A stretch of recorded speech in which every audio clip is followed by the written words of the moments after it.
Hey everyone, welcome back to the channel and subscribe if you are new here. Today we're talking about something super simple but life-changing. Cleaning. Yep, cleaning isn't just about dusting or mopping, it actually brings real happiness into your life. So let's dive into 5 happy benefits of cleaning. Stick around because number 5 will surprise you. 1. A fresh mindset. When your space is clean, your mind feels clear. No clutter, no stress.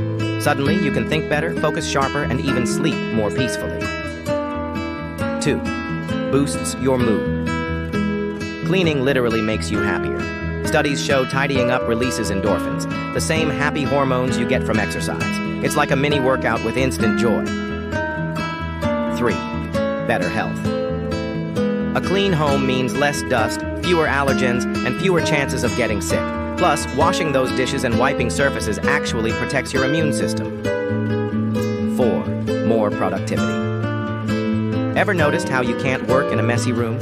Cleaning helps you get more done. A neat space equals fewer distractions and more focus on what really matters. 5th, a sense of achievement. Here's the best part. You feel accomplished. That little sparkle after vacuuming or folding clothes, that's your brain rewarding you for creating order out of chaos. It's like saying to yourself, I did this. So the next time you pick up a broom or wipe down a table, remember, it's not just cleaning, it's creating happiness. Which of these 5 benefits do you feel the most when you clean? Let me know in the comments, and don't forget to like, share, and subscribe for more positivity every week.